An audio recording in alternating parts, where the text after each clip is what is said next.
आज मी आणि अरविंद सावंत साहेब दक्षिण मुंबईचे खासदार आम्ही दोघांनी जाऊन सोनोवाल साहेबांची भेट घेतली। ते मंत्री आहेत, केंद्रातले मंत्री आहेत आणि अर्थातच त्यांच्याकडे आपल्या मुंबई पोर्ट अथॉरिटी म्हणजे BPTची जागा आहे ती त्यांच्या अखत्यारीत येते।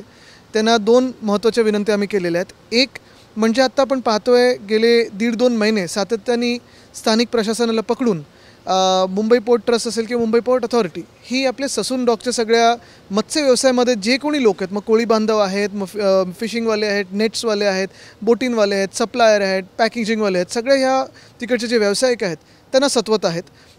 मध्यंतरीच्या काळात इथे अरविंद सावंत साहेबांनी आणि खालती आपण पाहिलं असेल आमच्या विधान परिषदेत सचिन भाऊ आहेर साहेबांनी ह्या दोघांनी विषय मांडून तात्पुरता आपण सोडून घेतला, म्हणजे आत्ता तरी प्रशासन सटवणार नाही।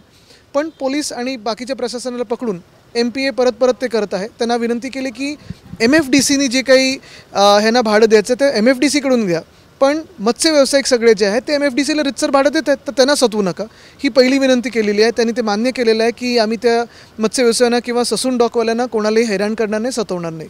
दुसरी महत्त्वाची मागणी म्हणजे जसं मुंबईमध्ये वरळी असेल, नामजोशी असेल किंवा नायगाव असेल, आपलं महाविकास आघाडीचं सरकार असताना उद्धवसाहेब मुख्यमंत्री असताना BDD चाळीचा आम्ही जे पुनर्वसन आणि पुनर्विकास सुरू केला होता, आपण पाहताय पहिला टप्पा आता पूर्ण झालेला आहे। चावी वाटपाची आम्ही वाट पाहत आहोत।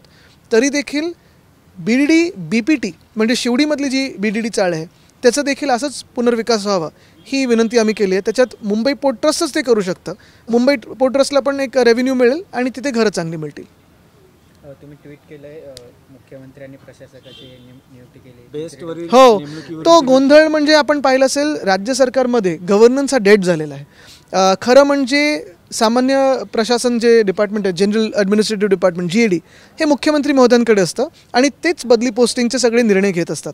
नगरविकास खात्याने कशी ही नेमणूक केली, कसं हे कालं मला माहीत नाही, पण कुठे ना कुठेतरी या इगो वॉरमध्ये महाराष्ट्राला आपण पाहतोय नुकसान होतं आहे महाराष्ट्राचं। उपमुख्यमंत्री एकनाथ शिंदे आज आठवड्यातून दुसऱ्यांदा दिल्लीवारी झाली। ते स्वतःच्या स्वार्थी कामांसाठी येतात, आम्ही आमच्या महाराष्ट्राच्या कामांसाठी येतो।